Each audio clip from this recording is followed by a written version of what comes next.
Ma'ruf Amin segitu berjasanya di kalian semua. Buya Ma'ruf Amin begitu jasanya kepada kalian semua, wahai habaib. Tapi apa ada oknum Habib yang berani-beraninya ngomong di depan jamaahnya dengan menyebut Buya Ma'ruf Amin itu sebagai binatang yang najis? Nyuwun sewu, babi. TV Al-Waha, Hits Inspiration.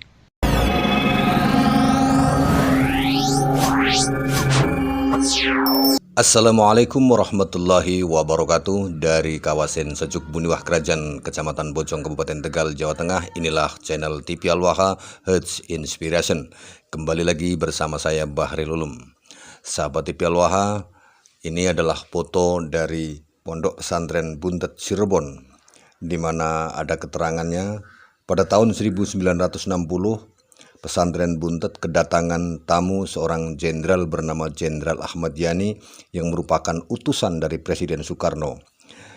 Jenderal Ahmad Yani kemudian diterima langsung oleh Dewan Sesepuh, yaitu Kiai Haji Mustamid Abbas, Kiai Haji Khowi, Kiai Haji Zeni, Kiai Haji Ahmad Zahid, dan lain-lain serta senior-senior Mustasar NU. Kedatangan Jenderal Ahmad Yani atas perintah dari Presiden Soekarno tersebut berkaitan dengan adanya Habib-Habib dari Yaman. Presiden Soekarno memerintahkan kepada Jenderal Ahmad Yani untuk bertanya, apakah Habib-Habib yang berasal dari Yaman itu benar-benar keturunan Nabi Muhammad SAW. Nah, sahabat TV Al-Waha, atas pertanyaan ini seluruh ulama atau kiai-kiai yang ada di Pondok Pesantren Buntet serta seluruh Mustasar NU yang ada di saat itu memberikan keterangan bahwa mereka Habib-Habib dari Yaman tersebut bukanlah termasuk keturunan dari Nabi Muhammad SAW. Nah, dari jawaban para kiai sepuh serta Mustasar NU itu, Jenderal Ahmad Yani menyampaikan keinginan Presiden Soekarno yang ingin mendeportasikan seluruh warga Yaman, terutama yang mengaku Habib-Habib sebagai keturunan Nabi Muhammad. Mereka hendak dideportasi ke negara asalnya, yaitu Yaman. Namun demikian, para ulama pada saat itu tidak menyetujui keinginan dari Presiden Soekarno tersebut dengan alasan sisi kemanusiaan serta tidak sesuai dengan isi Pancasila. Nah, sahabat TV Al-Waha, kali ini saya ingin menyajikan sebuah ceramah dari Gus Abbas Buntet yang termasuk penerus dari Pondok Pesantren Buntet Cirebon. Untuk lebih lengkapnya, marilah kita sama-sama menyimak ceramah beliau Kiai Haji Ahmad Abbas. Ini dia videonya. Selamat menyaksikan.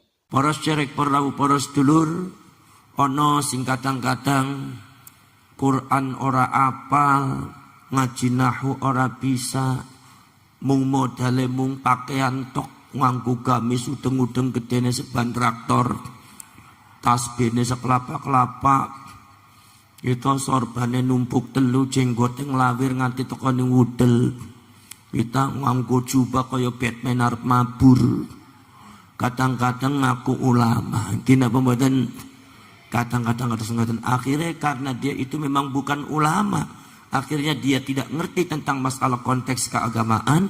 Akhirnya dari sikap, tingkah laku dan ucapannya menyesatkan banyak masyarakat. Na'udzubillah min, na'udzubillah min dzalik. Poros cerek perahu poros dulu sudah mawon. Nahdlatul Ulama itu adalah artinya kebangkitan ulama. Ada yang tanya sama saya, Gus, kenapa enggak Nahdlatul Islam saja? Atau seumpama Nahdlatul Ummah, atau seumpama Nahdlatul Muslimin wal Muslimat, wal Mu'minin wal Mu'minat al ahya'i minhum wal anwat. Kenapa kok harus Nahdlatul Ulama? Saudara-saudara sekalian, karena kita tahu bahwa ulama itu pewarisnya kanjeng Nabi. Ulama itu pewarisnya kanjeng Nabi. Kanjeng Nabi ngendiko al ulama warathatul anbiya. Ulama iki pewarisnya Nabi. Cuma yang jadi masalah itu banyak orang yang mengaku ulama di Indonesia ini. Muncul orang-orang yang sebetulnya secara keilmuan belum ulama, tetapi mereka itu mengaku dirinya sebagai ulama. Muncul orang-orang yang sebetulnya belum berhak untuk berfatwa, tetapi dia berfatwa di depan masyarakat Indonesia, ini enggak boleh, ini haram, ini bid'ah, ini begini, ini begini. Lah ini akhirnya banyak menyesatkan masyarakat Indonesia. Banyak memberikan satu asumsi-asumsi kepada masyarakat Indonesia tentang agama Islam yang tidak benar. Saudara-saudara sekalian, maka Nahdlatul Ulama ini disebutnya Nahdlatul Ulama. Di bawah pergerakan semua Nahdlatul Ulama, umat membimbing masyarakat dari Sabang sampai Merauke ini adalah dibimbing di bawah panji para ulama. Saudara-saudara sekalian, sekarang kalau seumpama ulama-ulama NU di dalam memilih ulama tidak sembarangan. Orang NU kalau seumpama tidak pinter ngaji, orang tidak pinter dalam masalah agama, tidak akan disebut dirinya ulama. Walaupun gedenya udang-udangnya gedenya seban traktor. Walaupun pakai jubah, tidak akan disebut ulama. Saudara-saudara sekalian, selektivitasnya sangat luar biasa Nahdlatul Ulama itu. Maka dari itu, kalau seumpama ulama-ulama itu adalah saudara-saudara sekalian yang ada di sekitar masyarakat Indonesia, itu kemudian ada yang mengaku di sini ulama, di sini ulama, di sini ulama. Maka ada cirinya ulama. Apa cirinya ulama? Kalau seumpama tidak ada ciri-cirinya, berarti ente jangan ngaku ulama. Saudara-saudara sekalian, apa ciri-cirinya ulama? Ya al-ulama warathatul anbiya. Ulama itu pewarisnya para nabi. Lah ulama pewarisnya para nabi. Terus Al-Imam Ahmad An-Naqsyabandi, seorang ulama besar mazhab Thariqah Naqsyabandiyah, mengatakan bahwa ulama itu pewarisnya para nabi ay min jihatil khususiyah, anggene ditelok saka khususiyah keistimewaan. Lo keistimewaan pripun? Poros cerek perahu poros dulur, Kanjeng Nabi, para nabi dadi nabi diberikan khususiyah oleh Allah, namanya khususiyatun nubuwah. Khususiyatun nubuwah, keistimewaan kenabian. Dari khususiyatun nubuwah bakal turun adalah jauharatun nubuwah, yaitu adalah mutiara-mutiara kenabian. Dari jauharatun nubuwah bakal turun adalah amrun khariqul lil adah, perkara sing bedol saka adat kebiasaan luar biasa, mukjizat sing Gusti Allah Ta'ala, termasuk at-ta'alimul ilahiyah, pelajaran-pelajaran langsung saka Gusti Allah, sehingga para nabi tidak belajar, bisa pintar sendiri. Nabi Muhammad niku mboten belajar ilmu politik, nggih pinter ilmu politik. Kanjeng Nabi mboten belajar ilmu ekonomi, nggih pinter ilmu ekonomi. Kanjeng Nabi mboten belajar ilmu tata negara, nggih Kanjeng Nabi pinter ilmu tata negara. Kanjeng Nabi mboten belajar ilmu hukum, tapi justru undang-undang dan hukum berasal dari dawuhna Kanjeng Nabi. Ini karena Kanjeng Nabi punya apa? Punya at-ta'alimul ilahiyah, di mana at-ta'alimul ilahiyah ini adalah berasal dari khususiyatun nubuwah, yaitu keistimewaan kenabian. Saudara-saudara sekalian, ini yang menyebabkan saudara-saudara sekalian, Nabiullah Adam alaihissalatu wassalam, Nabiullah Adam alaihissalatu wassalam mondok di depan Allah subhanahu wa ta'ala, mondok kepada Allah cuma sebentar. Karena Imam Jalaluddin Muhammad bin Ahmad Al-Mahalli mengatakan bahwasanya Nabiullah Adam itu mondok belajar sama Allah lahzatan yasiratan, hanya sebentar. Tapi Allah berfirman di dalam Al-Quran, wa 'allama Adam al-asma'a kullaha, di mana Nabiullah Adam alaihissalatu wassalam belajar sama Allah subhanahu wa ta'ala sekedap ning ilmu ni sedoyo ilmu angsal, semua ilmu dapat. Tapi saudara-saudara sekalian, ada lawannya Nabiullah Adam, apa? Yaitu adalah iblis. Iblis itu saudara-saudara sekalian, iblis belajar kepada Allah itu bukan ratusan tahun, ratusan juta tahun, tetapi ternyata ilmunya tidak dapat semuanya, tidak kullaha. Sehingga ketika iblis itu sombong menantang Nabi Adam, Nabiullah Adam diajari oleh Allah sebentar tapi ilmunya dapat semuanya. Kemudian Nabiullah Adam dihadapkan dengan iblis di depan para malaikat, maka iblisnya langsung kalah, iblisnya langsung rungkad, iblisnya langsung keok di depan Nabiullah Adam alaihissalam. Apa sebabnya? Sebab Nabi Adam memiliki ilmu yang lebih banyak daripada iblis. Kenapa iblis lebih senior, lebih tua, mondoknya ratusan juta tahun, tapi ilmunya di bawah Nabi Adam? Sementara Nabi Adam itu adalah makhluk baru, mondok kepada Allah hanya sebentar saja, tetapi diberikan oleh Allah subhanahu wa ta'ala ilmu, semua ilmu. Itu karena apa? Karena Nabi Adam memiliki khususiyatun nubuwah. Faham napa mboten? Paham napa mboten? Ya wis paham ora paham sing penting manggut-manggut beres. Mantuk-mantuk angsal ganjaran nggih. Ngantuk napa mboten? Lho sing ngomong kus masa wengi-wengi kok ora oleh ngantuk ya ora. Urusan masalah ngantuk ning pengajian ya ora nane ning wengi tok. Wong sampean kabeh wong Purwokerto ngaji awan-awan marang kaine tetep ngantuk sampean. Ngaji esuk ngantuk, ngaji awan yang ngantuk. Ya memang mripate sampean nek ngaji ngantukan kowe. Para sederek para sedulur sedaya niki. Iki para sedulur. Nomor selanjutnya apa yang disebut oleh Imam Ahmad, nusratum minallah, pertolongan dari Allah. Dari khususiyatun nubuwah ini adalah pertolongan dari Allah, di mana Nabiullah Adam ditolong oleh Allah untuk melawan iblis. Nabi Adam harus menang melawan iblis. Pertolongan dari Allah ini menunjukkan Nabi Adam harus menang, nggak boleh kalah. Kenapa? Karena Nabi Adam memegang khususiyatun nubuwah. Saudara-saudara sekalian, makanya saudara-saudara sekalian, Nabi Nuh melawan umatnya, Nabi Ibrahim melawan Raja Numrud yang begitu berkuasa dan sangat kaya raya, dilawan oleh Nabi Ibrahim. Nabi Ibrahim harus menang karena Nabi Ibrahim adalah Nabi, karena Nabi Ibrahim adalah Rasul, karena Nabi Ibrahim memegang khususiyatun nubuwah, keistimewaan kenabian dari Allah, maka harus menang. Ini yang disebut nusratun minallah. Kita jangan aneh kalau seumpama Nabi Musa yang sangat miskin dan sangat tidak punya apa-apa. Nabi Musa itu miskin, gak punya apa-apa. Nabi Harunnya juga miskin, tetapi diperintah oleh Allah Subhanahu wa taala, ya Musa, idhab ila fir'auna innahu tagha faqul hal laka ila an tazakka wa ahdiyaka ila rabbika fatakhsha. Nabi Adam suruh memberikan peringatan kepada Fir'aun, di mana Fir'aun itu adalah raja di raja, mengaku dirinya Tuhan, kekayaannya sangat luar biasa.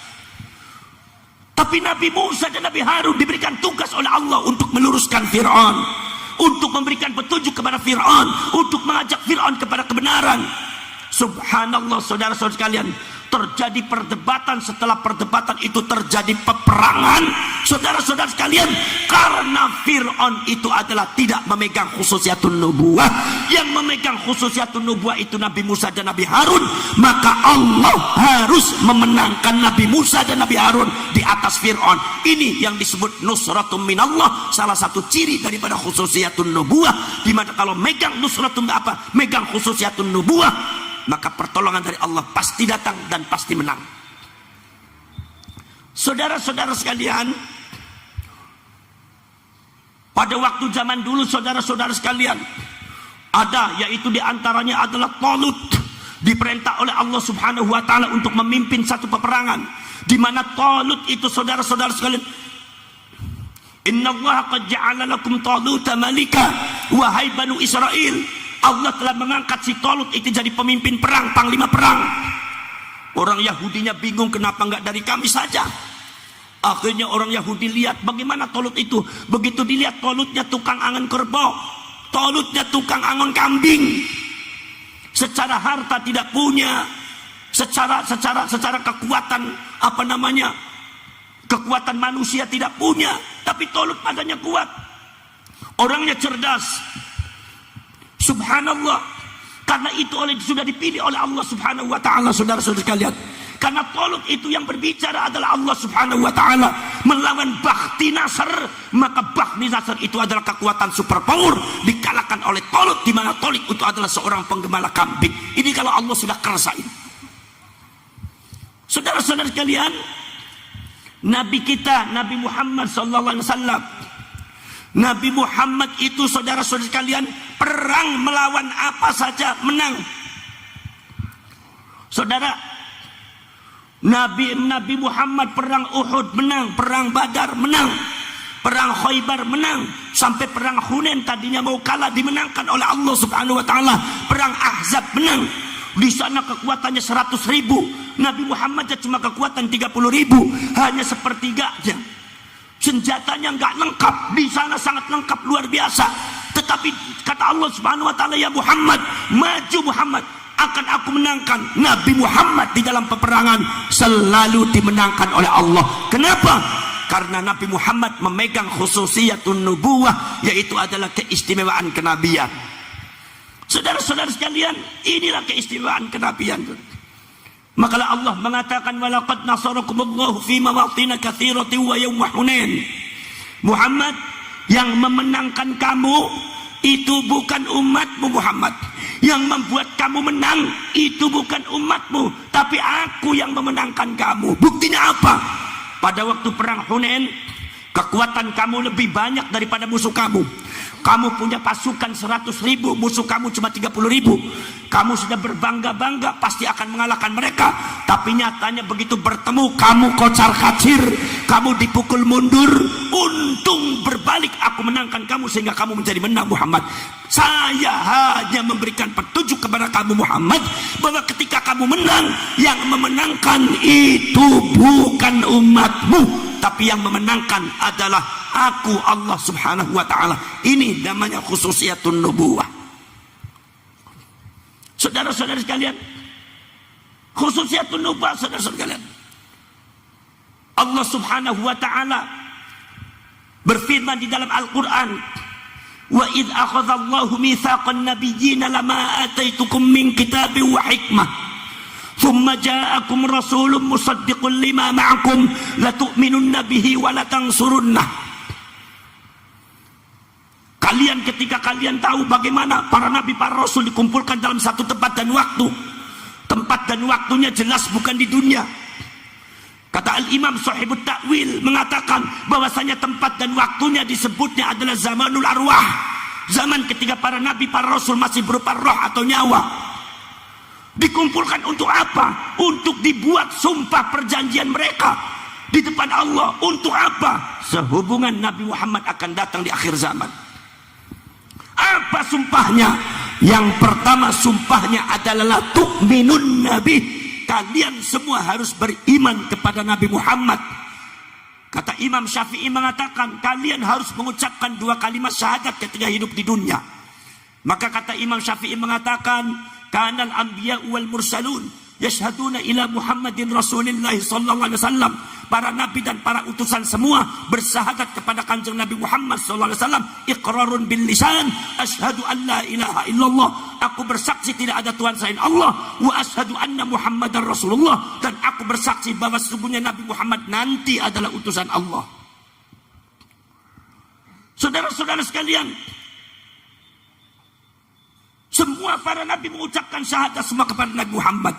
Nomor 2 adalah wala tangsurunna, dan demi yaktine kowe kabeh kudu nulung temen marang Muhammad. Lamelam kosam nunenun taukid. Kamu harus betul-betul membantu Muhammad, siap menolong Muhammad. Para ulama ada yang mengatakan yang dimaksud wala tangsurunna, kalian semua harus menolong Nabi Muhammad. Itu maksudnya adalah ketika kalian hidup di dunia, ketika kalian hidup di dunia bertemu dengan zamannya Nabi Muhammad, bertemu dengan ahdu Muhammadin, maka kalian kitabnya harus diganti dengan kitabnya Muhammad. Maka syariat kalian harus diganti syariatnya Muhammad. Undang-undang kalian harus diganti dengan undang-undangnya Nabi Muhammad. Dan kalian harus menjadi umatnya Nabi Muhammad sallallahu alaihi wasallam, yang siap menolong Nabi Muhammad sallallahu alaihi wasallam. Ini yang disebut wala tangsurunna, yang disebut nusratum minallah, pertolongan dari Allah. Jadi nusrah, pertolongan dari Allah, itu sudah dicap oleh Allah Subhanahu wa taala kepada para nabi, khususnya adalah Nabi Muhammad sallallahu alaihi wasallam, di mana itu adalah timbul daripada khususiatul nubuwah. Yen kanjeng Nabi ono khususiatul Muhammadiyah, iku nusratu minallah, selalu akan diturunkan kepada para nabi dan para rasul. Mau ke para nabi ora pernah kalah. Para nabi ora pernah kalah. Nek opo pe mesti menang. Para cerek, para sedulur sedaya mawon. Maka dari itu para cerek, para sedulur, Imam Ahmad mengatakan summan basatot ila ummatihi.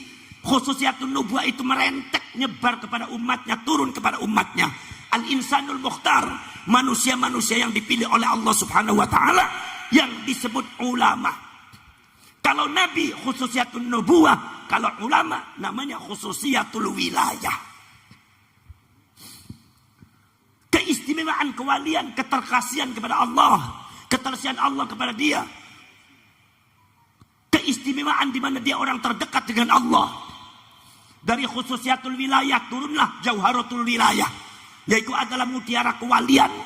Dari jauharatul wilayah ini turun at-ta'alimul ilahiyah, pelajaran langsung dari Allah yang biasa kita sebut ilmu laduni. Jadi orang Purwokerto kalau seumpama pengen ilmu laduni, jadi ulama disit, ngaji disit, nembeki ilmu laduni toko. Ya kadang-kadang ana wong kepengen ilmu laduni ngaji ora gelem untuk ora gelem. Pengennya wirid terus pikir ning dure wit-witan kelapa. 41 dina 41 bengi. Bar mudun rambutnya keriting kabeh, apa disamper bledek ping 17. Kowe jarene wong buntet ya wis puas nemen kowe. Para sederek, para rawuh, para sedulur sedherek. Ini para sebab para sedulur.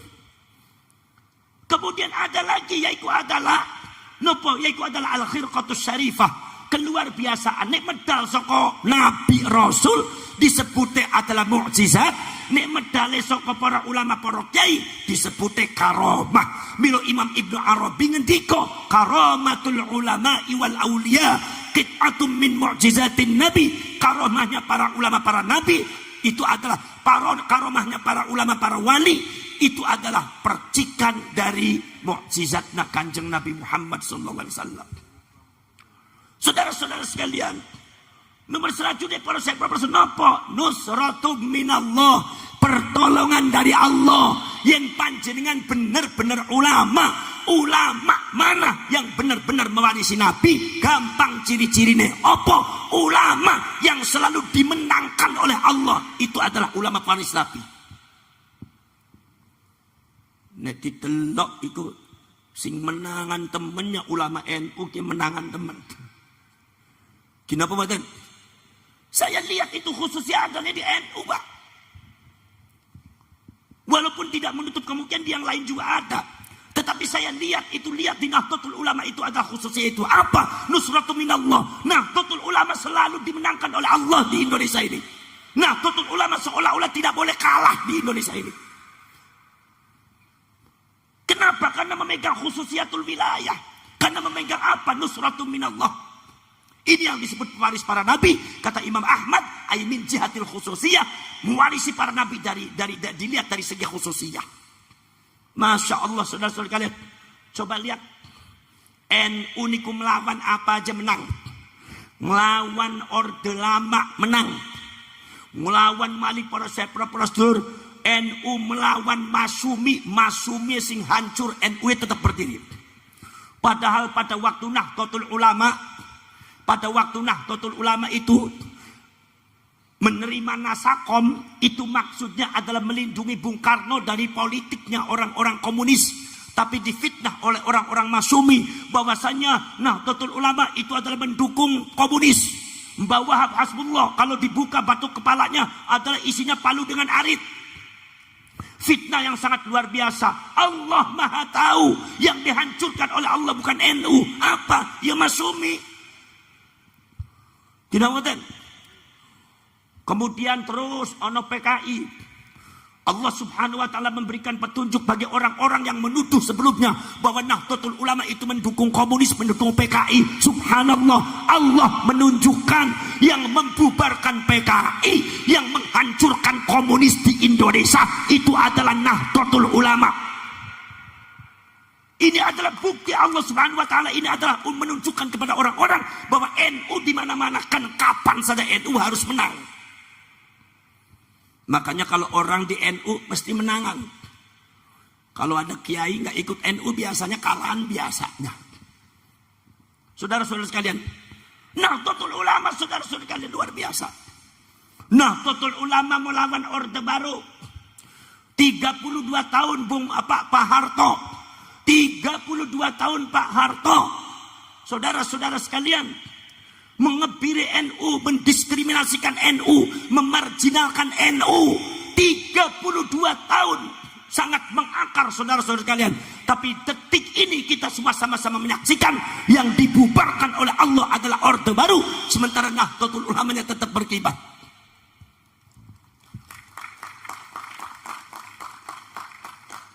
Jadi kalau seumpama aduh siapa yang pewarisnya para nabi, dilihat sejarah, sirahnya dilihat. Bukan cuma klaim, sejarahnya dilihat. Ente bagaimana, kita bagaimana. Saudara-saudara sekalian, setelah Orde Baru kemudian NU menghadapi siapa? Menghadapi HTI. Hizbut Tahrir, walaupun Hizbut Tahrir ono Indonesia, Hizbut Tahrir Indonesia, ora tanggung-tanggung, sing didol marang sampean kalimat tauhid la ilaha illallah Muhammadur Rasulullah, kalimat sing paling diremeni marang orang NU. Tapi untuk menjelek-jelekan orang NU sampai di framing, diklaim bahwa Banser NU anti kalimat tauhid, dasmu gundul. Mungkin apa tak? Sekarang saya tanya, orang yang mengagungkan kalimat tauhid itu membuat bendera apa mengucapkan? Mengucapkan kalimat tauhid atau membawa bendera? Kalau seumpama katanya mengagungkan kalimat tauhid dengan membawa bendera, saya minta dalilnya mana, Qur'annya mana, hadisnya mana? Kalau seumpama orang NU mengagungkan kalimat tauhid, bukan mengibarkan benderanya, tapi mengucapkan kalimat tauhid sesuai dengan tuntunannya Allah dan tuntunannya Rasulullah. Rasulullah mengatakan banyak di hadis, man qala la ilaha illallah, man qala la ilaha illallah, man qala la ilaha illallah, wa madda nafasahu ghufir lahu ma taqaddama min dzambih. Barang siapa yang mengucapkan kalimat la ilaha illallah Muhammadur Rasulullah, dipanjangkan nafasnya seperti halnya kita tahlil la ilaha illallah sampai nafasnya habis 3 kali. Rasulullah mengatakan kalau dibaca dengan ikhlas Allah akan mengampuni dosa kalian. Tapi Rasulullah mengatakan mangkola, mengucapkan, tidak ada mengibarkan bendera. Kata Allah Subhanahu wa taala, la ilaha illallah wa ana huwa. La ilaha illallah, saya itu la ilaha illallah. Faman qalaha fa huwa fi hisni wa man kana fi hisni fa huwa aminun min aqabi. La ilaha illallah itu saya itu la ilaha illallah. Barang siapa yang mengucapkan la ilaha illallah kayak orang NU dan para Banser semua, maka dia berada di lindungan Allah. Jadi gak usah takut, gak usah khawatir. Barang siapa yang berada di lindungan Allah, maka bakal aman dari siksa Allah. Allah mengajarkan kepada kita menghormati, mengagungkan kalimat tauhid, bukan sekedar mengibarkan benderanya, tetapi justru mengucapkan kalimat tauhid. Ini framingnya dibalik, diputar balikan. Nah, Nahdlatul Ulama dan Banser itu yang suka mengucapkan kalimat tauhid, itu diklaim sebagai orang yang anti kalimat tauhid. Mereka semua justru mengharamkan tahlil, mengharamkan mengucapkan kalimat tauhid, mengharamkan apa yang disunahkan oleh Rasulullah. Justru mereka mengaku dirinya adalah pembela kalimat tauhid. Allah tahu ini batil, maka dihancurkan itu HTI oleh Allah Subhanahu wa taala.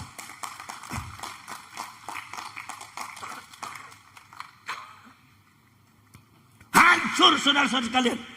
Dibungkus dengan jihad, dibungkus dengan takbir, dibungkus dengan apalagi pembelaan Islam, dibungkus dengan jihad, dibungkus dengan apa, semuanya ada semua.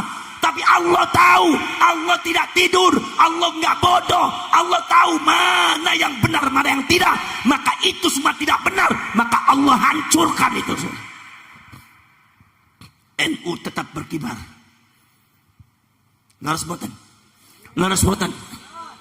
Setelah HTI kemudian ada lagi muncul apa? FPI, Front Pembela Islam. Ora tanggung-tanggung ning burine Habib kabeh sing ngakune putune Kanjeng Nabi. Mila sampean arep nglawane keder, lawan putune Kanjeng Nabi. Apa manih Habib cungure dawa-dawa jenggote dawa-dawa nganggo jubahe, gede-gede wis keder kabeh wong Purwokerto. Mungkin apa mboten? Subhanallah.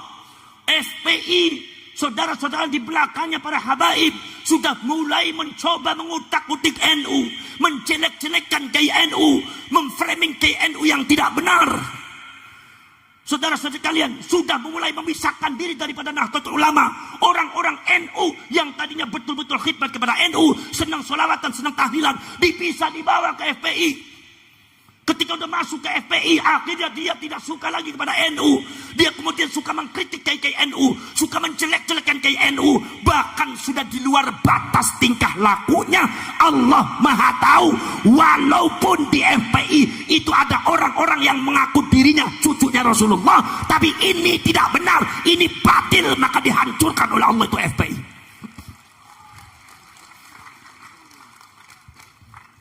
Betul lah, betul. Bilong hati-hati ngelawan NU niku. Wa'tasimu bihablillah. Berpegang teguh maring kabel Gusti Allah. Hablun niku kabel. Kabel niku sanes tali.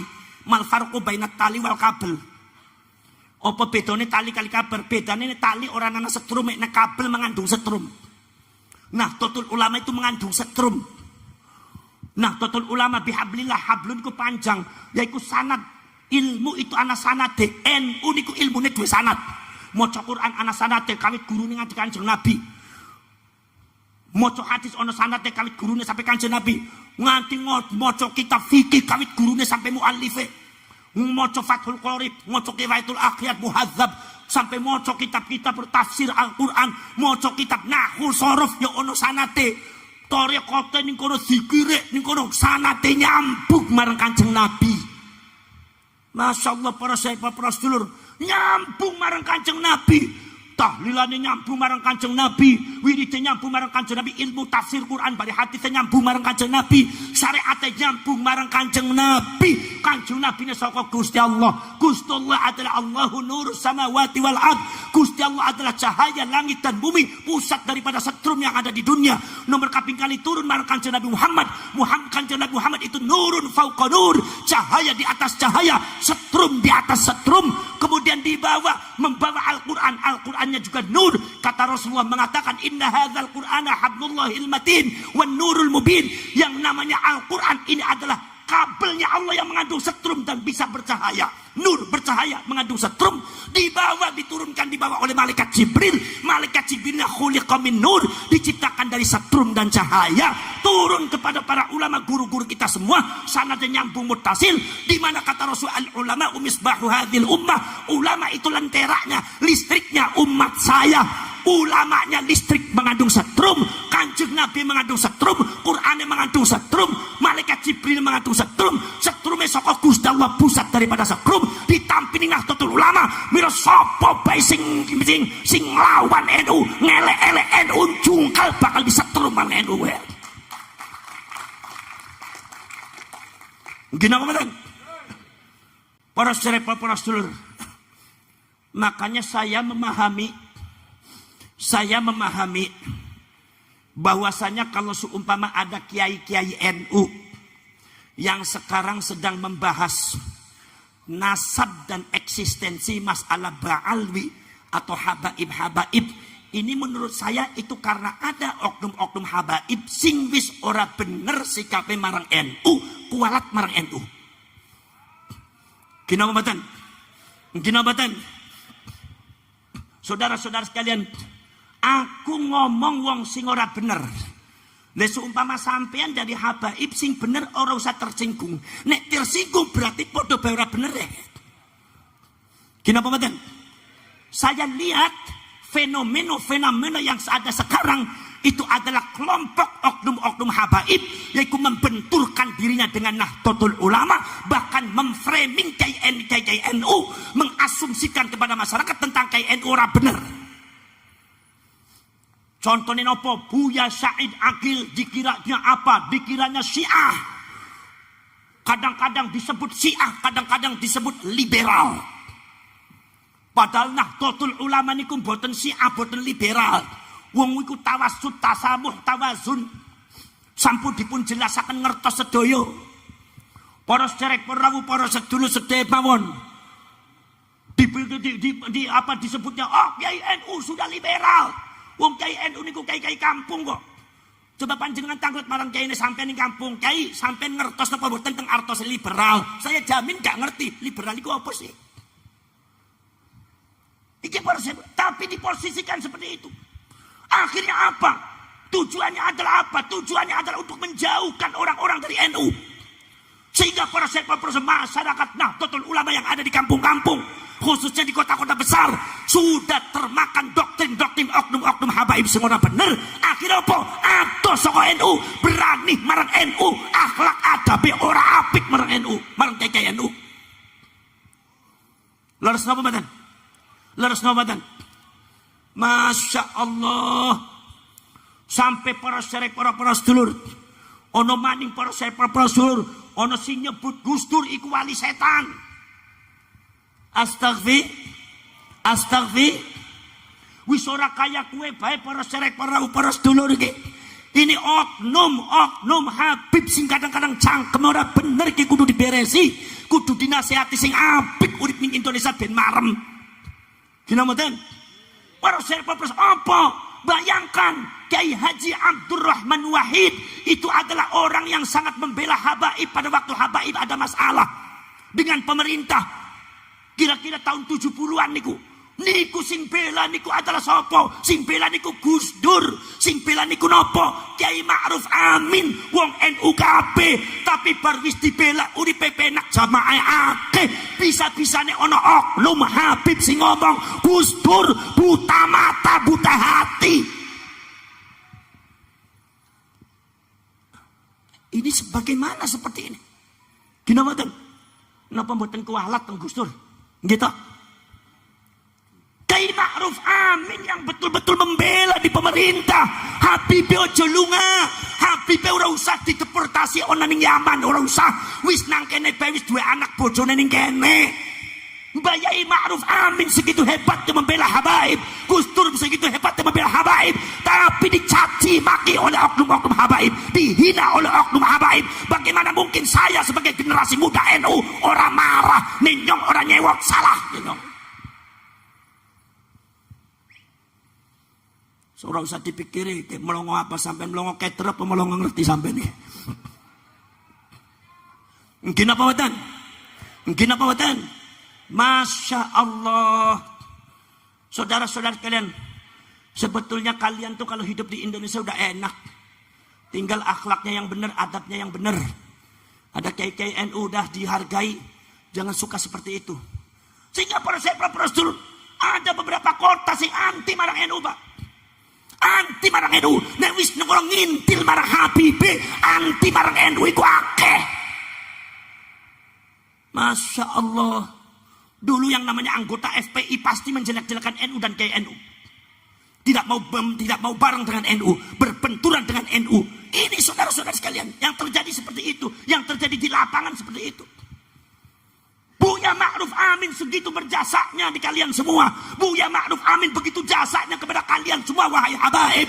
Tapi apa ada oknum Habib yang berani-beraninya ngomong di depan jamaahnya dengan menyebut Buya Ma'ruf Amin itu sebagai binatang yang najis. Nyuwun sewu, babi.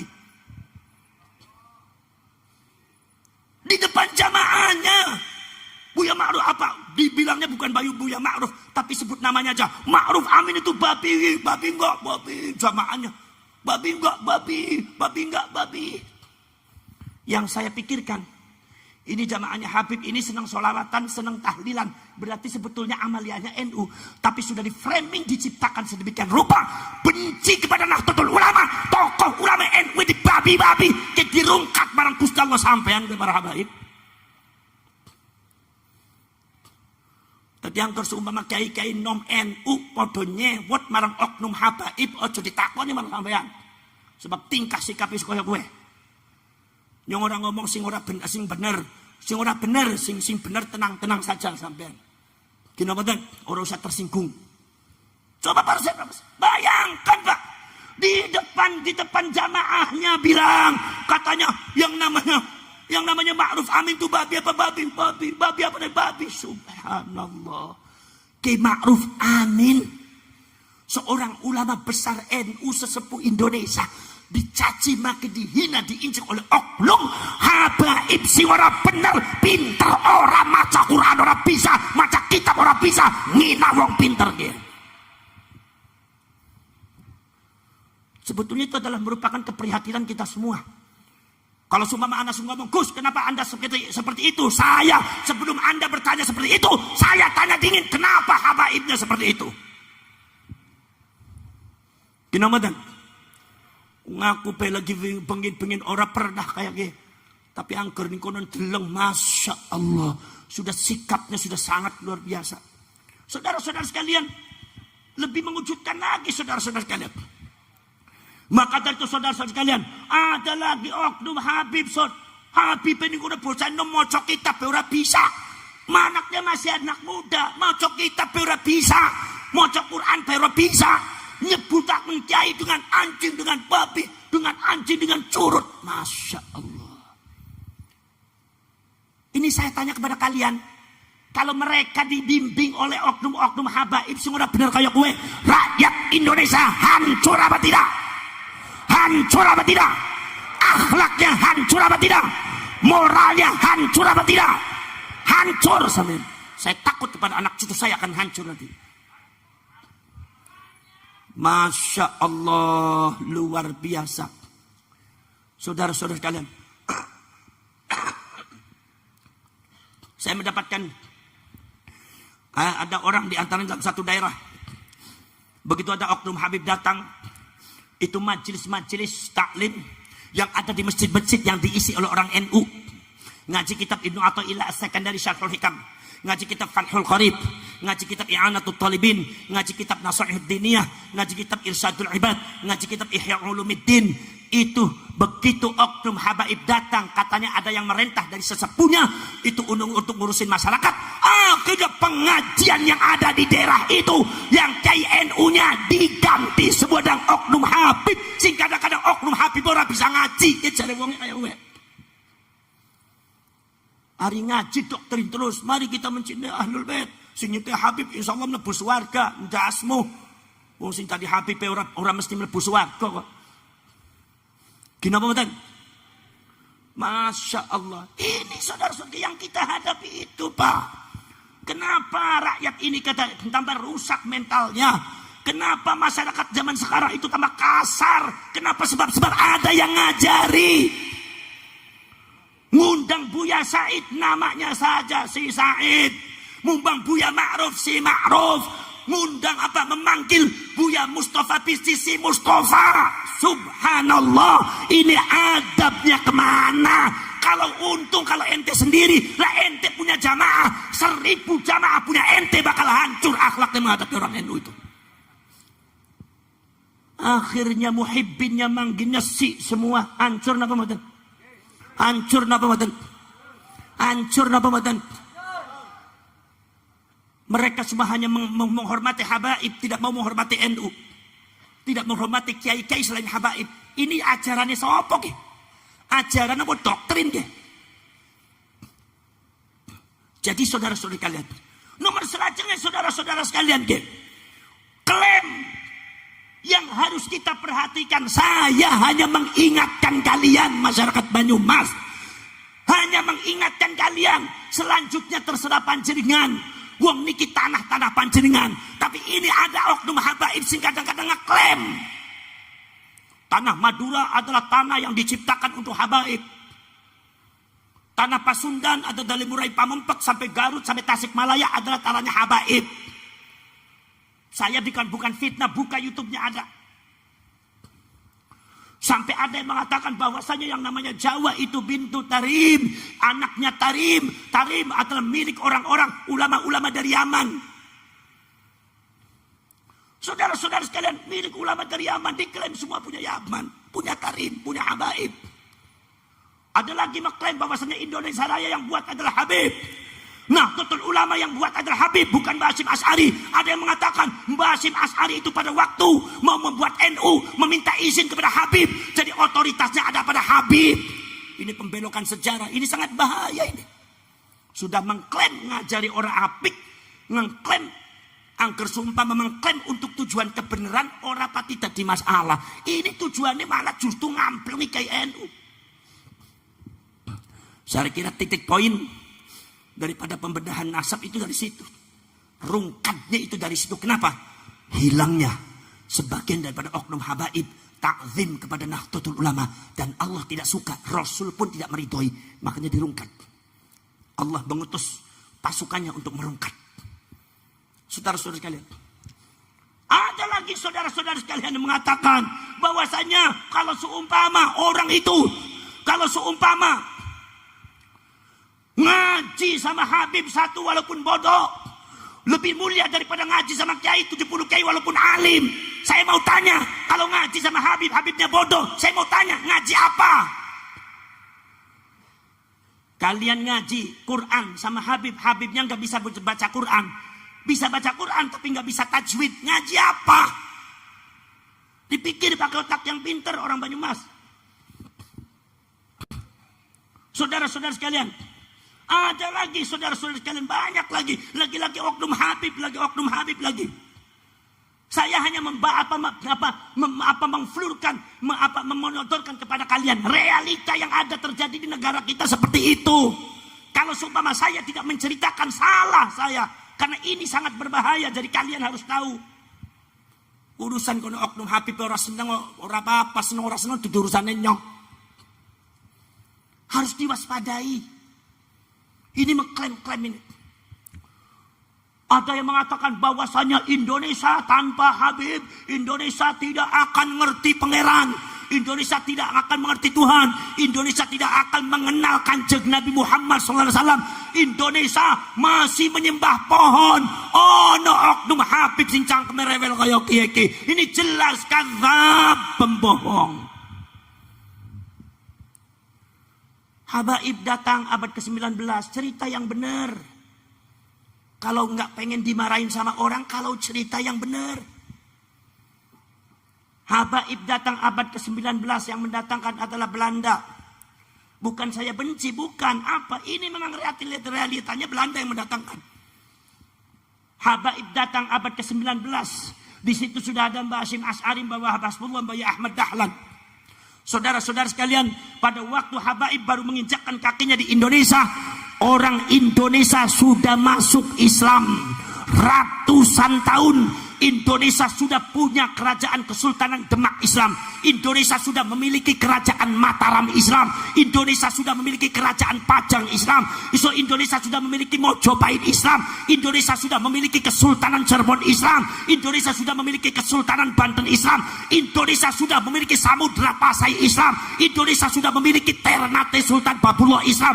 Indonesia sudah memiliki Sultan Bone Islam. Indonesia sudah memiliki Kesultanan Maluku Islam. Jadi kalau ada yang mengatakan, oknum Habib mengatakan tanpa Habib Indonesia tidak mengenal Islam, ini kadzab, pembohong, tidak sesuai dengan fakta, saudara.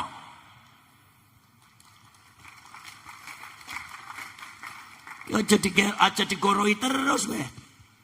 Ki model kayak gampang digoroi, weh.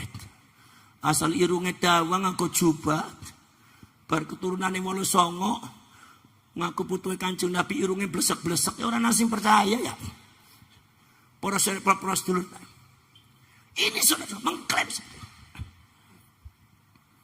Saudara-saudara sekalian, bahkan sekarang sudah banyak ditemukan pemalsuan makam-makam. Baik yang dilakukan oleh oknum Habib atau bukan Habib. Ini harus dibeneri. Sejarahnya dibelokkan. Ada beberapa pahlawan, makam pahlawan kita dibelokkan, dibaalwikan, dihabibkan. Kenapa Anda seperti itu, wahai Habib? Buat apa, wahai Habib? Buat apa, wahai Hadrami? Makam-makam itu adalah milik orang Jawa. Punya Mataram Islam, punya Mojopahit Islam, punya Periangan, punya Kesultanan Cirebon Islam. Makam-makam itu adalah para pahlawan-pahlawan orang-orang Indonesia asli pribumi. Kenapa harus dibaalwikan? Kenapa harus dihabibkan? Ini namanya buat rusuh. Anda yang membuat orang Indonesia marah. Kalau orang Indonesia marah, Anda jangan tanya dan Anda jangan menyalahkan. Kenapa? Itu dari sikap Anda yang tidak benar.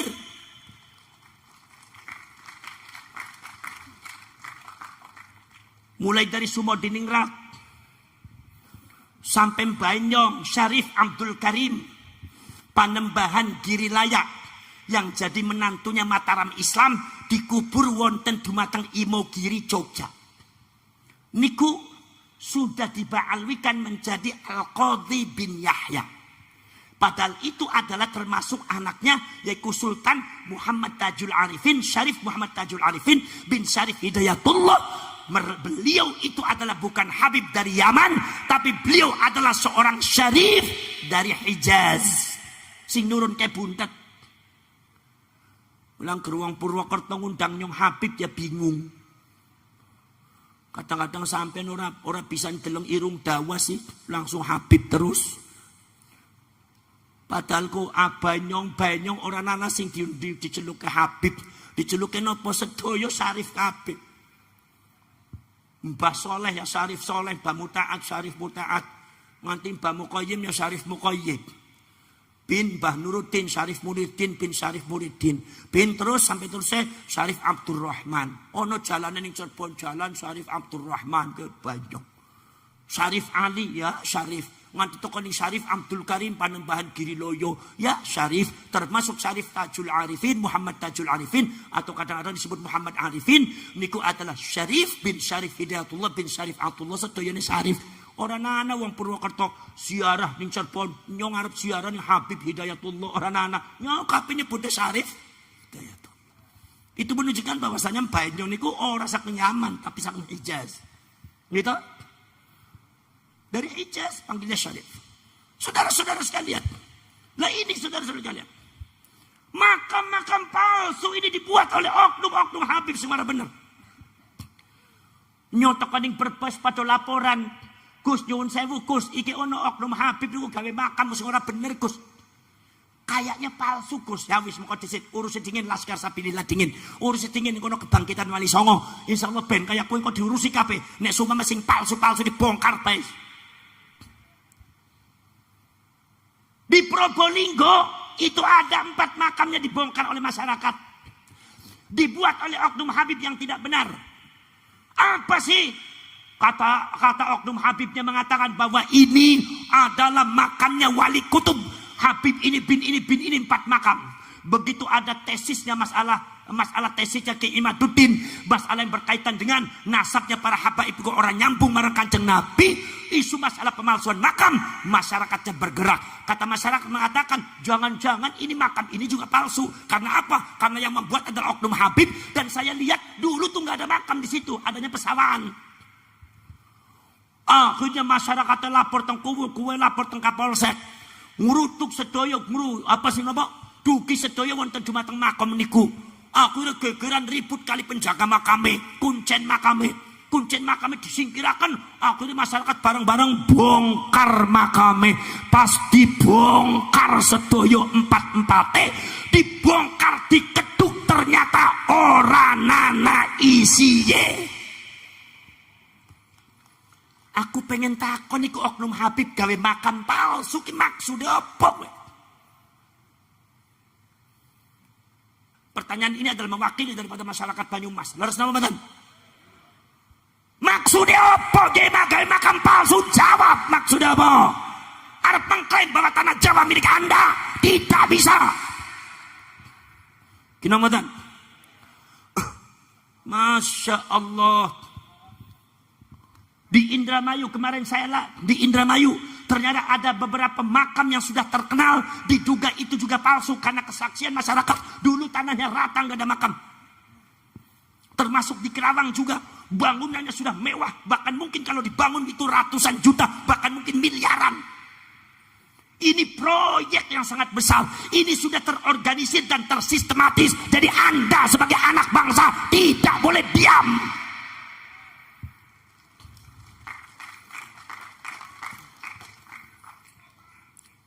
Jadi kalau seumpama saya sebagai bangsa Indonesia menilai bahwa ada upaya sistematis dari klan oknum-oknum Ba'alwi untuk merebut Indonesia secara diam-diam, saya kira asumsi itu tidak terlalu berlebihan. Karena fakta sejarah seperti itu. Betul apa betul? Betul apa betul? Saudara-saudara sekalian, itu yang namanya di Kalimantan ada 11 makam dibongkar, tidak ada isinya. Ada lagi saudara-saudara sekalian, terjadi ada masyarakat datang dalam satu daerah sama saya.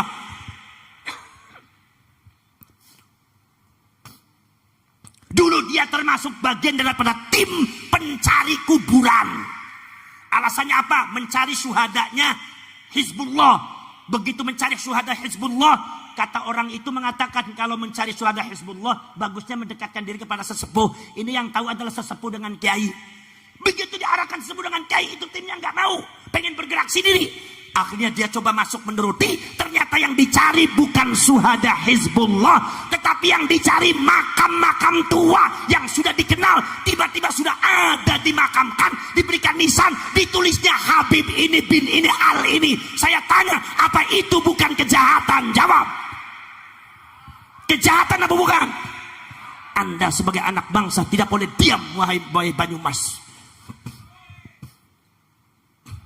Kenapa? Prihatin kita sayang sama habaib-habaib yang benar, kita eman di mata habaib-habaib sing lurus, tapi oknum-oknum sing model kayak kia gawe resah masyarakat Indonesia.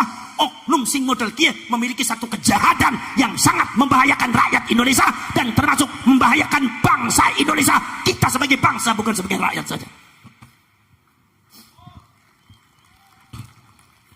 Makanya kalau seumpama di Banyumas ada makam-makam yang dicurigai palsu, segera laporkan pada Laskar Sabilillah. Segera laporkan sama Laskar Sabilillah. Nanti akan saya tempatkan di sini Laskar Sabilillah. Udah, inilah urusan Laskar Sabilillah saja. Untuk NU menjaga stabilitas nasional, menjaga ukhuwah Islamiyah saja. Urusan masalah ini ketegasannya pegang oleh Laskar saja. Karena ini kalau cuma ada yang mengatakan Gus, berarti itu adalah bukan gerakan NU. Bukan gerakan NU, ini termasuk gerakan ke-NU-an ini. Sebab apa? Sebab yang didoktrin untuk mencintai Habib yang tidak benar, itu kebanyakan korbannya orang NU. Masya Allah, kemarin saya itu di Cianjur. Sekarang nanti akan ada acara lagi Cianjur nih. Sudah ada acara Cianjur, udah diancam-ancam lagi nih. Nggak apa-apa, saya jalan-jalan. Nggak apa-apa, kalau sumpah ada yang melawan, kita lawan semua. Apa? Masa saya bilang pasukan Mataram, pasukan Mojopahit, Pajang, pasukan Priangan, Prabu Siliwangi mau mundur ngatapi model kayak kue. Orangnya mundur gitu. Kenapa matan? Nangis. Kiai kue nangis iku. Gus, saya itu pernah Gus salah satu hari digentak oleh oknum Habib muda. Saya itu lagi ngaji, begitu pengajian selesai itu Habibnya juga ikut ngaji. Begitu turun saya tanya WC di mana Mas? Rupanya Habib itu nggak mau dipanggil Mas, menggentak saya di depan orang-orang. Kamu tahu nggak saya itu Habib? Saya adalah cucunya Rasulullah. Dasar kurang ajar kamu. Kiai, di mana dia juga mendengarkan pengajiannya Kiai itu. Begitu Kiainya turun, salah menyebutkan Mas, dihina, dicaci maki di depan orang. Ini adabnya kemana? Saya tanya sama oknum Habib itu. Jadi kula ngomong Kiai, angker ono oknum sing model kayak kowe kamplengen Kiai.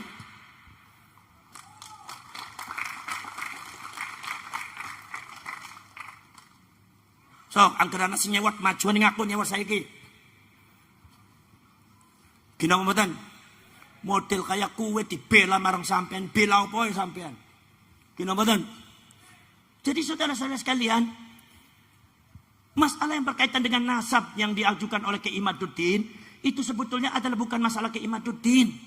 Itu masalah kiai-kiai ulama zaman dulu sudah ada. Zamannya Imam Al-Jundi, zamannya Imam Al-Ubaidili, zamannya Imam Fakhruddin Ar-Razi.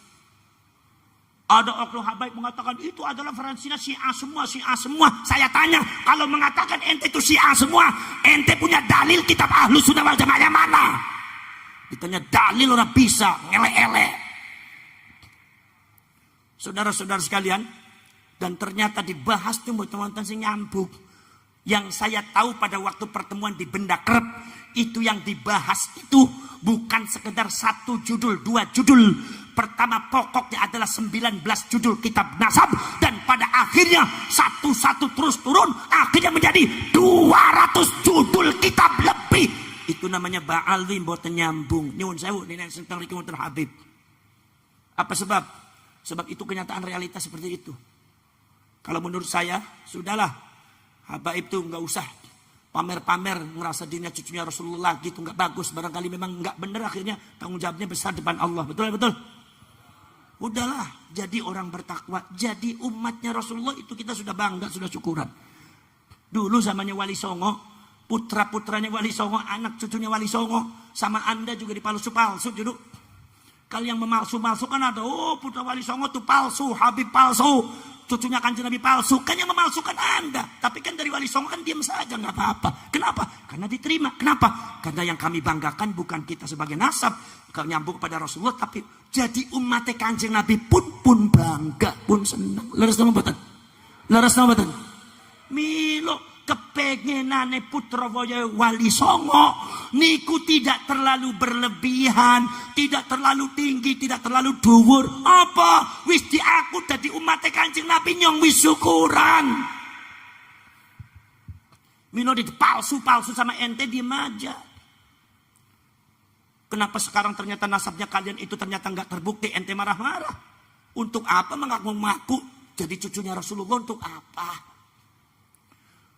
Padahal Allah Subhanahu wa taala mengatakan inna akramakum indallahi atqakum. Yang paling mulia adalah yang paling bertakwa. Satu, nomor dua, udah tidak usah menjanjikan surga dan neraka.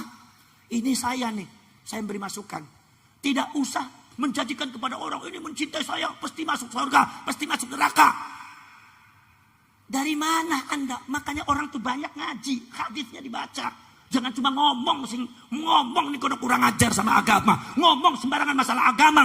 Hanya karena dirinya mengaku diri bangga sebagai anak cucunya Rasulullah. Ngomongnya bertentangan dengan agama. Malu Rasulullahnya. Mungkin Rasulullah juga marah sama Anda.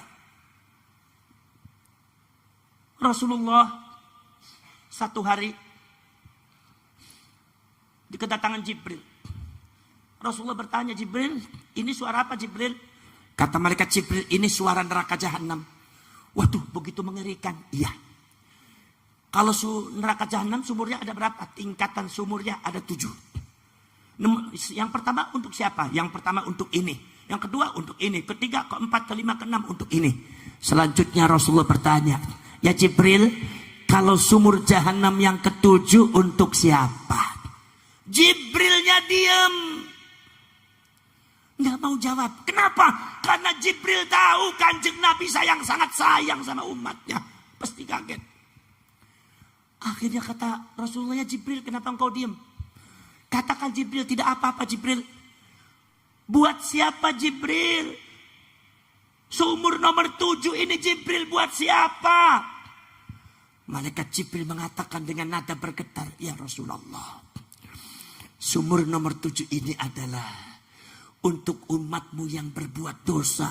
Itu Rasulullah langsung subhanallah pingsan. Rasulullah pingsan. Begitu pingsan akhirnya siuman. Begitu sudah sadar, Rasulullah itu diajak bicara sama orang-orang, diem aja. Rasulullah langsung masuk ke kamar. Itu ada seminggu gak keluar-keluar. Menangisi kalian semua sebagai umatnya. Begitu Rasulullah sudah menangis, diketok-ketok sama Sayyidina Abu Bakar, nggak mau keluar. Sayyidina Umar, Sayyidina Utsman, Sayyidina Ali nggak mau keluar. Akhirnya kata Abu Bakar mengatakan, ya Fatimah, coba engkau adalah qurratu ainih. Engkau adalah permata hatinya dia. Beliau coba diketok-ketok. Akhirnya Siti Fatimah ngetok-ketok, assalamualaikum ya Abah. Bah, assalamualaikum. Saya khawatir kepada Rasulullah karena ini beliau belum dahar ini, belum makan, belum minum. Seminggu Rasulullah nggak makan, nggak minum, gara-gara mikiri kalian.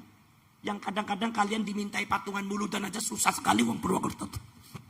Betul lah betul? Syukur ngaku dewek sih. Subhanallah saudara-saudara sekalian.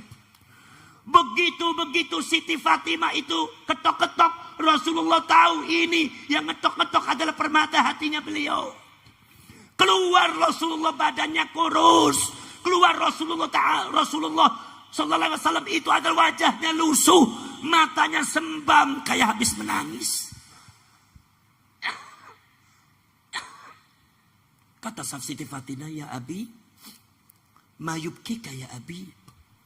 Apa yang membuat dirimu menangis? Tidak Fatimah. Rasulullah langsung terhunjam lagi. Sujud lagi depan Allah, nangis lagi. Kata Siti Fatimah, bah, Kenapa begini? Apa begini? Ceritakan kepada saya. Ceritakan kepada kami. Rasulullah mengatakan, mana Abu Bakar? Sini. Umar mana sini? Diceritakan, saya tadi bertemu dengan Jibril. Saya bertanya tentang neraka jahanam. Saya kaget. Sumur nomor 7 itu bakal dihuni oleh umat-umatku yang berdosa. Saya kaget sama saya seperti itu. Kalau seumpama neraka itu miliknya Rasulullah, Rasulullah tidak akan menangis, saudara. Makanya Anda sebagai Habib jangan sampai suka menjamin mencintai Habib bebas dari api neraka. Gasmu. Subhanallah. Makanya Anda sebagai Habib jangan suka menjamin masuk ke dalam surga. Siapa yang mencintai Habib pasti masuk surga. Iya, kalau habaibnya ulama, kiai bener. Ini omongannya kasar, sikap tingkah lakunya nggak bener. Bisa digiring ke neraka jahanam semua itu. Apalagi nasabnya belum nyambung. Bahaya saudara-saudara sekalian. Makanya saudara-saudara sekalian, kalian harus tahu bahwasanya yang namanya para ulama, para wali dulu dari Hijaz itu adalah dzurriyyatur Rasul. Dari Sayyidina Husain itu Syarif, dari Sayyidina Ali itu Sayyid, dari Sayyidina Hasan itu Sayyid.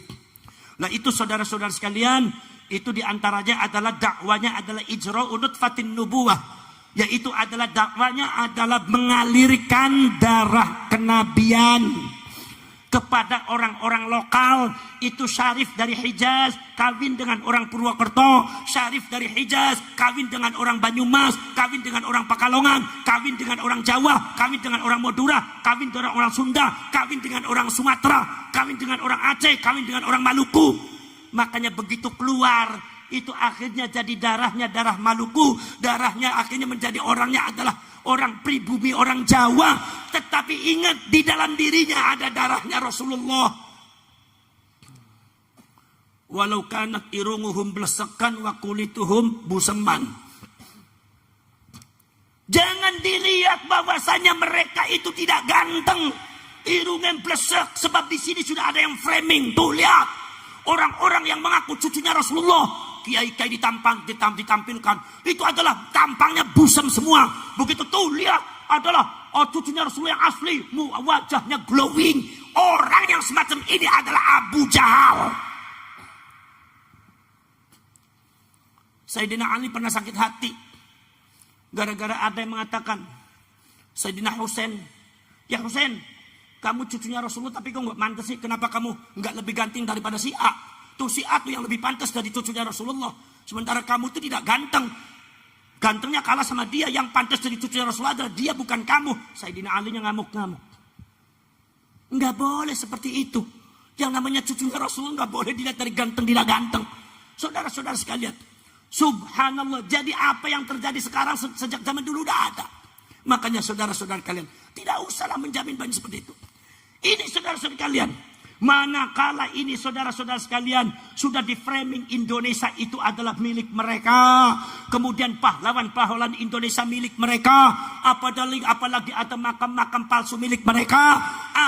Pada akhirnya saya khawatir mereka akan mengklaim Indonesia adalah milik kita, milik mereka. Kau lihat tuh ada kuburan sesepuh-sesepuh kita tuh. Ini yang namanya Bidnah ya. Ini Al-Muhdar, ini As-Saggah, ini Al-Munawwar. Itu semua adalah mbah-mbah kita. Jadi orang Jawa itu sifatnya numpang. Apalagi ada oknum habaib yang sudah berani mengatakan awwalu man ja'a fi Jawa itu min Ali Ba'alwi, yaitu orang yang pertama kali menginjakkan tanah Jawa itu adalah keluarga habaib dari Ba'alwi. Ini kedustaan yang sangat nyata dan Anda tidak boleh diam. Kenapa? Sebab ini adalah sudah memasuki dalam sejarah-sejarah yang prinsip. Ini tanahnya orang Jawa, bukan tanahnya Habib. Betul lah, betul.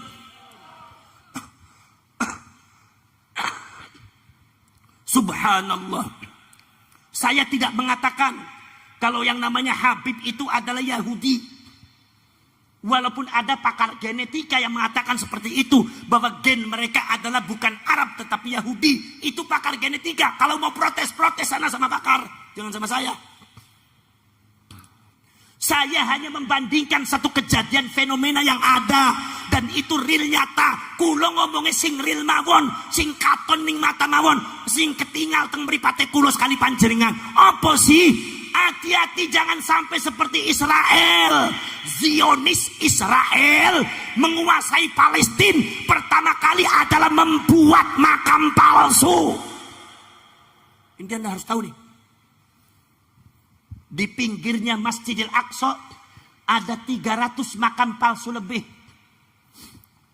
Dan di sekitar Palestina ratusan ribu makam palsu yang diklaim oleh orang Zionis Israel Yahudi mengatakan bahwa itu adalah mbah-mbah mereka, makamnya datuk-datuk mereka. Padahal saudara-saudara sekalian, ternyata makam itu palsu berdasarkan kesaksian masyarakat setempat. Dulu tidak ada makam di sini, dulu tanah rata, dulu adalah sawah. Tiba-tiba muncul makam diklaim oleh orang-orang Israel, ini adalah makam datuk leluhur dia. Akhirnya kemudian bergeser apa? Mengklaim tanah. Setelah itu diklaim tanah, bahwasanya saudara-saudara sekalian, tanah Palestina adalah tanahnya leluhur kami. Buktinya tuh ada makam-makamnya mbah-mbahnya kami tuh di sekitarnya. Tidak mungkin kalau seumpama tanah Palestina bukan milik leluhur kami. Buktinya apa? Buktinya leluhur kami tuh ada makamnya di pinggir-pinggir Palestina. Ratusan ribu makam. Itu menunjukkan bahwa Palestina itu adalah tanah leluhur makam kami.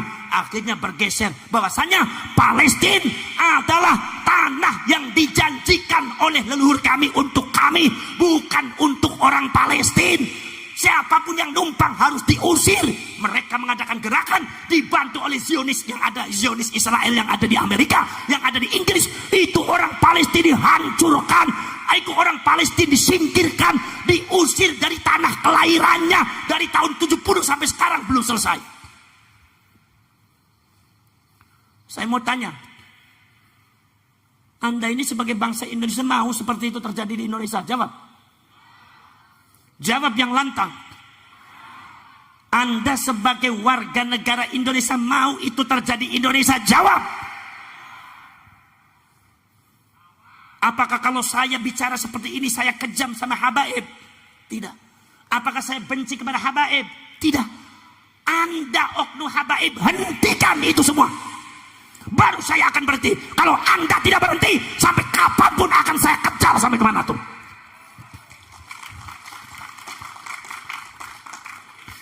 Daripada anak putu kulo bakal hancur, daripada anak putu kita bakal terusir dari tanahnya sendiri. Na'udzubillah min.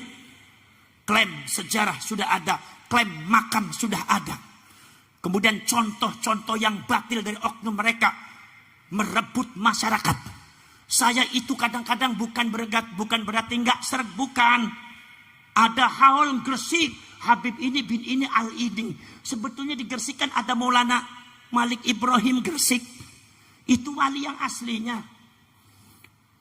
Tapi sekarang sudah haul Solo adalah Habib ini bin ini. Haul ini Habib ini bin ini. Kenapa harus mencantumkan kota? Wong haul Sunan Kudus, coba Sunan Kudus saja. Enggak menampilkan haul Kudus, yaitu oleh wali Kudus, Sunan Kudus. Enggak pernah. Haul Sunan Kudus, haul Sunan Ampel, bukan haul Sunan Ampel, wali Surabaya. Ini sudah namanya sudah boleh dicaplok sedikit demi sedikit. Asumsinya saya ketika haul Gresik berarti bukan Maulana Malik Ibrahim. Masyarakat sudah di framingnya ke arah situ. Haul Solo berarti ke arah ini. Haul Surabaya berarti ke arah ini. Haul Madura Pasuruan ke arah ini. Secara tidak terasa digeser sejarah kita. Kalau sama kita bisa sadar, Anda harus takut anak cucu kita bagaimana. Kebatilan itu akan difahami sebagai sebuah kebenaran. Saudara-saudara sekalian, makanya saya minta kepada kalian sebagai anak bangsa. Kalian ini keturunannya Mataram Islam, Mojopahit Islam. Saudara-saudara sekalian, jangan diem, saudara-saudara. Bergeraklah kalian, jaga itu tanah yang ada di Banyumas, jaga itu tanah yang ada di Purwokerto. Jangan sampai nanti ada di sini ada Maulana Makhdum Malih, ada Sunan Ar-Rumi, yaitu Maulana Mbah Kali Bening, ada Maulana Ahmad Muhammad, ada Mbah Kiai Sambang, ada yang lainnya dan banyak ulama Maulana Makhdum Umar. Itu semua Makhdum Umar, Makhdum Wali, niku adalah kalau saya berjulukan, niku adalah sakna Hijaz asli, niku julusan sing Uzbekistan, niku seorang syarif Pak. Putune Kanjeng Nabi asli itu, nggak ada yang meragukan. Saudara-saudara kalian, luar biasa. Maka dari itu saudara-saudara kalian, disinilah saudara sekalian, saya makanya kalau ada kiai mengungkap tentang masalah ini, jangan dianggap kita itu benci sama Habib, tidak, tapi kita benci sama kebatilan. Ini ada, bukan Habib, tetapi buat makam palsu ada. Habib bukan Habib kalau membuat makam palsu, berarti mengadakan penipuan di depan masyarakat, akan kita hadapi semuanya, akan kita lawan semuanya. Kinamatan, saudara-saudara sekalian, nyuwun sewu, iku adalah habaib sing ora bener. Nek Habib sing bener ora usah ditakoni. Kinamatan, nek Habib sing bener ya insya Allah padha nutut dumateng Nahdlatul Ulama. Kita insya Allah habaib sing ngentil ning NU, ulo jamin insya Allah akhlaknya niru akhlaknya Kanjeng Nabi Muhammad sallallahu alaihi wasallam. Saudara-saudara kalian, dari Ijra Unut Fatin Nubuah ini, maka saudara-saudara kalian, kata Profesor Dr. Snuk Hogronyo, bahwa kebanyakan para kiai dan para ulama itu adalah sudah mengandung darahnya Rasulullah sallallahu alaihi wasallam. Jadi kalau kita kepengen tahu cucu-cucunya Rasulullah adalah terhunjam ada di dalam bumi, makanya buntet pesantren kawit zamane Mbah Kulo nganti zamane Abah Fuad boten pernah ngaku tang ting ngarepen sampai ke nyong Syarif ge putra Kanjeng Nabi, sapa sing ora nurut ning nyong mlebu neraka, sing nurut mlebu swarga, ora nanah, ora wani. Kenang apa? Jangan-jangan nek seumpama aku ngomong syarif, jangan-jangan di depan kita itu ada orang yang memiliki kesyarifan lebih tinggi, lebih kuat daripada kita. Ini yang ditakuti oleh orang-orang buntet. Maka yang buntet itu kemudian nate mau tembak. Cukup syarif disimpan di dalam, supaya anak cucu kita jangan membanggakan kesyarifan, tapi yang dibanggakan biar ilmunya dikagumi, biar akhlaknya. Leres napa mboten? Lah niki para sedulur, saking kula cekap semanten mawon, mugi-mugi wonten manfaat hikmah lan faedahipun. Bismillahirrahmanirrahim. Alhamdulillahirabbil alamin, hamdan syakirin, hamdan na'imin, hamdan yuwafi ni'amahu wa yukafi mazidah. Rabbana walakal hamdu kama yanbaghi li jalali wajhikal karim wa 'azimi sultanik. Allahumma salli salatan tujiruna biha minan nar wa tudkhiluna biha al-jannata ma'al abrar ya aziz wa ghaffar ya rabbal alamin. Allahumma tub 'alaina qabla al-maut warhamna 'inda al-maut wa la tu'adzibna ba'da al-maut ya khaliqal maut wa ya sami'as saut. Ihfazna min al-afati wal 'ahati wal 'uqubat. اللهم أحسن عاقبتنا في الأمور كلها وأجرنا من خزي الدنيا وعذاب الآخرة. اللهم لا تسلط علينا بذنوبنا من لا يخافك ولا يرحمنا. اللهم إنك عفو كريم تحب العفو فاعف عنا كريم. اللهم اجعل خير أيامنا يوم نلقاك وأنت راض عنا واختم بالصالحات أعمالنا واحشرنا مع المقربين وألحقنا بالصالحين وتوفنا مسلمين واغفر لنا ولوالدينا ولجميع المسلمين والمسلمات والمؤمنين والمؤمنات. اللهم أرنا الحق حقا وارزقنا اتباعه وأرنا الباطل باطلا وارزقنا اجتنابه. اللهم إنا نسألك رضاك والجنة ونعوذ بك من سخطك والنار. ربنا آتنا في الدنيا حسنة وفي الآخرة حسنة وقنا عذاب النار وأدخلنا الجنة مع الأبرار يا عزيز وغفر يا رب العالمين. وصلى الله على سيدنا محمد النبي الأمي وعلى آله وصحبه وبارك وسلم. هذا دعانا كما أمرتنا فاستجب دعانا كما وعدتنا إنك لا تخلف الميعاد. سبحان ربك رب العزة عما يصفون وسلام على المرسلين والحمد لله رب العالمين. الفاتحة.